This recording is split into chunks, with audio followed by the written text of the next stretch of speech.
Uttarakhand police कह रही है कि हल्द्वानी के बनभूलपुरा में 8 फरवरी को हुई हिंसा पूर्व नियोजित थी।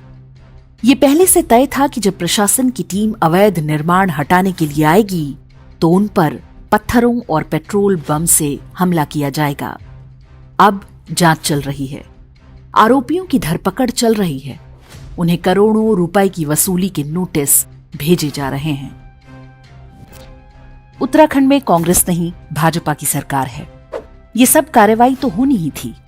ये बात दंगाई और उनके सरगना पहले से जानते थे, तो फिर उन्होंने ये सब किया क्यों? इस बात को समझना हम सभी के लिए बहुत आवश्यक है। इसके लिए विषय को थोड़ा बदलते हैं।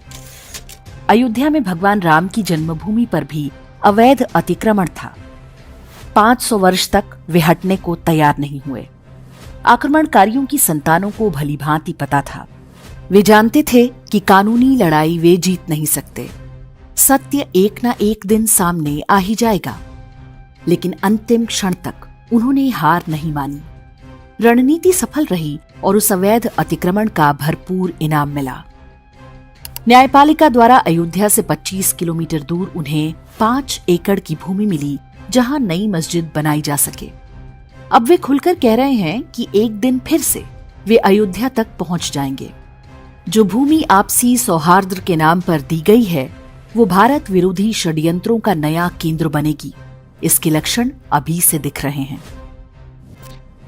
मोलभाव का ये मजहबी तरीका बहुत आजमाया हुआ है।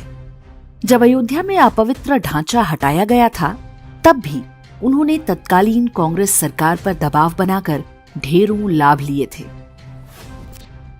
प्लेसेस ऑफ वर्शिप एक्ट बनवाया ताकि हिंदुओं को न्याय के आधारभूत अधिकार से भी वंचित किया जा सके। वक्फ बोर्ड कानून में बदलाव कराए ताकि हिंदुओं की किसी भी धरती को हड़पने का कानूनी अधिकार मिल जाए। बाबरी ढांचे की कीमत वसूलने का ये क्रम 2014 तक जारी रहा, जो अलग रूपों में आज भी चल रहा है। काशी, मथुरा, भोजशाला समेत हजारों मस्जिदों में झांकते प्राचीन मंदिर स्पष्ट देखे जा सकते हैं। फिर भी वे मानने को तैयार नहीं।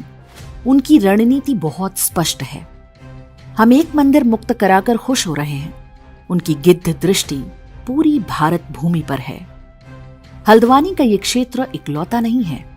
देश के लगभग हर राज्य और हर नगर में ऐसी अवैध बस्तियां बसाई गई हैं, अधिकांश हड़पी हुई भूमि पर।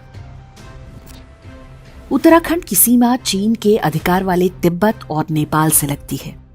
यहाँ पर चल रहा जनसांख्यिकीय परिवर्तन एक बड़े षड्यंत्र का हिस्सा है। कांग्रेस के ही शासनकाल में बड़ी संख्या में बाहर से लाकर मजहबी आबादी बसाई गई। सोनिया गांधी की विश्वास पात्र रहीं दिवंगत कांग्रेस नेता इंदिरा हृदयेश को हल्द्वानी की ये अवैध बस्ती बसाने का श्रेय जाता है। आज उनके परिवार की राजनीति इसी अवैध बस्ती के वोटरों पर आश्रित है। लंबी न्यायिक लड़ाई के बाद ये भूमि खाली कराने का आदेश हुआ। पहले विरोध प्रदर्शन और अब हिंसा करके उन्होंने स्पष्ट संदेश दे दिया कि वे जगह खाली नहीं करेंगे। हिंसा के नाम पर कुछ लोग जेल जाते हैं तो ये कोई बहुत बड़ी कीमत नहीं है।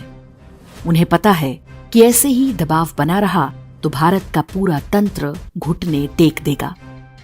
सौदेबाजी होगी और रेलवे की भूमि खाली करने के बदले में वे मोटी कीमत वसूल सकेंगे। हो सकता है कि इन्हें उत्तराखंड में ही किसी अच्छी भूमि पर ले जाकर बसाया जाए। वहां पर उनके मकान और दुकानें भी सरकार ही बना कर दे, उसी तरह जैसे अयोध्या में 5 एकड़ भूमि दी गई। अतिक्रमणकारियों और अपराधियों को पुरस्कृत करने की ये शैली केवल भारत में ही चलती है। देश में सेना और रेलवे के बाद सबसे अधिक भूमि वक्फ बोर्ड के पास है, लेकिन ये अतिक्रमणकारी वक्फ की जमीन पर नहीं बसाए जाएंगे। उन्हें तो उन सभी रणनीतिक रेलवे लाइन और हाईवे पर नियंत्रण करना है जो किसी भी आपात परिस्थिति में अत्यंत महत्वपूर्ण हो सकते हैं। वे देश में ढेर सारे चिकन नेक बनाना चाहते हैं। भारत का सेकुलर तंत्र इस काम में उनका सहायक है। हल्द्वानी में हुई हिंसा को किसी क्रिया की प्रतिक्रिया समझना भूल होगी।